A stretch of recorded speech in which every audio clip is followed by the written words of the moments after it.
In the year 897, the Catholic Church held one of the strangest trials in history. A living pope placed a dead pope on trial, dressed in papal robes, propped on a throne, and accused of crimes. This bizarre event became known as the Cadaver Synod. Our history story in this video is when a pope put a dead pope on trial.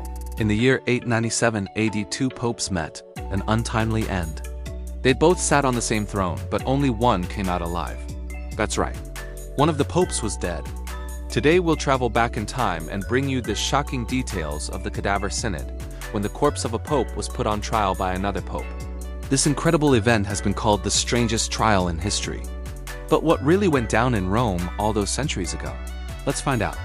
But first, don't forget to subscribe for more clips like this. And make sure you click on the bell icon so you're notified whenever new videos come out. Dark candlelight, a courtroom. But the man on trial is already dead. Imagine the scene, a dimly lit medieval courtroom. All eyes are on a coffin being dragged inside. As it slowly opens, something inside begins to move.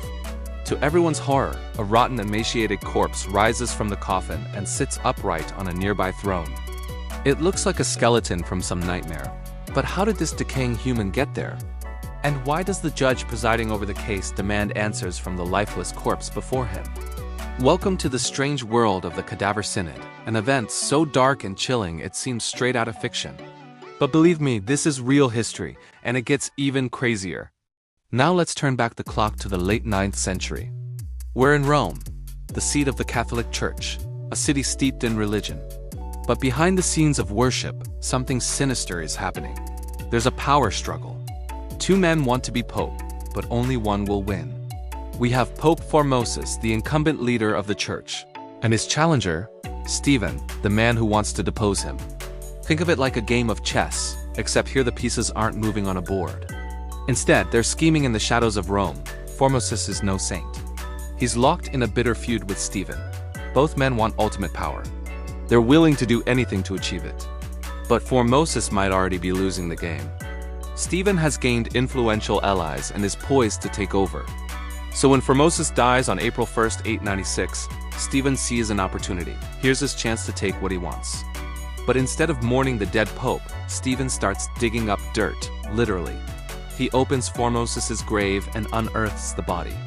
He dresses the corpse in papal robes, places it on a throne and brings it to St. Peter's Basilica. There he holds a synod, a formal meeting of church leaders, and puts the dead pope on trial. It's like nothing the world has ever seen. The corpse is accused of perjury and other crimes. He doesn't stand a chance. Why? Because Stephen has already written down the verdict. He wants everyone to know he's won, even if his victory is over someone who can't defend himself.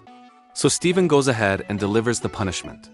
He strips the corpse of its robes, cuts off the 3 fingers that popes traditionally use for blessings, and throws the body into the Tiber River. We should mention that the whole ordeal might have been part of a power play. After all, Formosus still had supporters around the city. By humiliating the dead pope's body, Stephen sends a message to them. Whoever opposes him will suffer the same fate. Now, this was far from the only weird thing that happened in the Catholic Church. Want to know more?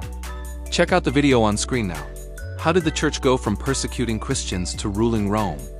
Let's go back to that terrifying courtroom scene. As the stench of a rotting corpse fills the room, a single deacon stands up. He looks at the corpse and asks it questions. Obviously, there's no response. It's a dead pope, after all. But the deacon keeps asking questions as if Formosus is defending himself. It's unreal. It's unbelievable. And it's happening in front of everyone's eyes. Witnesses to the trial tell their stories.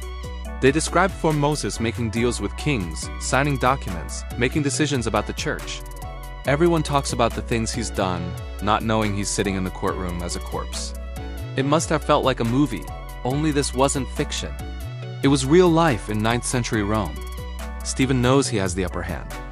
He runs the show. He decides what happens next. At the end of the trial, he announces what we already know. Formosus is guilty. The entire affair was a sham. It was never about finding the truth. It was about silencing a rival once and for all. The scene that follows is disturbing to say the least. Stephen orders the corpse to be stripped of its robes. It's not enough for the dead pope to be naked. Stephen wants to humiliate him further. He orders the corpse's loincloth to be removed. Finally, Formosus is ready for his final punishment. The Pope that couldn't defend himself is sitting there helpless as Stephen watches with amusement. Now he's going to take away the symbols of Formosus's power. Stephen orders the dead Pope's 3 fingers be chopped off. These were the fingers Formosus used to bless the faithful. Without them, he's no longer a Pope. He's just a dead guy without any limbs. After that, Stephen gives the order everyone's been waiting for. Grab the corpse and throw it in the river. Formosus's body is tossed into the Tiber. He disappears under the dark water. Some say he deserved it. Others wonder if Stephen took things too far. Either way, the story doesn't end there. The aftermath of the Cadaver Synod was more shocking than the trial itself. The people of Rome were horrified by what they'd seen. Stephen had taken things too far. Trying a dead pope was one thing. Cutting off his fingers and throwing him in the river was another.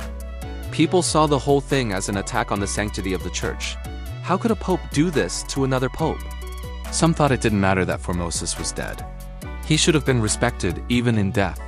Others believed Stephen had gone crazy. They wondered if the pope had lost his mind or if he'd always been this deranged. Whatever the case, Stephen had unleashed forces he couldn't control. Rome erupted in riots. Angry mobs took to the streets. They demanded justice for Formosus. They shouted, "How dare Stephen do this to a holy man?" Stephen tried to fight back. He sent guards and soldiers into the streets, but nothing worked. The people wanted revenge. They stormed Stephen's palace and threw him in jail. What happened next was swift and brutal. Stephen didn't last long in prison. He was strangled to death. Maybe he knew it was coming. Maybe he thought the people were finally getting what they deserved. Whatever he thought, he didn't live to see another day. For his part, Formosus became a martyr. Even though he was dead, people thought he deserved respect. They started calling him Saint Formosus. Over the centuries, his reputation grew. People said he was the victim of a madman. They claimed he'd been put on trial simply to get rid of him. No matter what the truth was, Formosus became a legend. As for Stephen, he became infamous. People said he'd killed the previous pope, then tried his dead body. Some said he'd murdered Formosus. Others said he'd driven him insane. Whatever the truth, his name became a synonym for evil. That's right. The story of the Cadaver Synod shocked Europe. People talked about it for years. They wanted to know how it could happen. They argued about whether it was legal or moral. They even wrote songs and poems about it. For them, the story of the Cadaver Synod was like a horror movie. It was something that should have never happened. It was a mystery that defied explanation. In fact, the Catholic Church tried to cover up the whole affair. It didn't want people talking about it, but that was impossible. The story of the Cadaver Synod was too bizarre. It was too shocking. People couldn't stop talking about it. Today, we still wonder what would have happened if the corpse hadn't moved that day in the courtroom. If it stayed dead, maybe everything would have been different. But in the end, who really knows? Now it's time to hear from you. What do you think of the Cadaver Synod? Was it a crime or a clever power move? Share your thoughts in the comments. Thank you for watching. Like, share, comment, subscribe. Till next video, enjoy your time with History Revealed channel.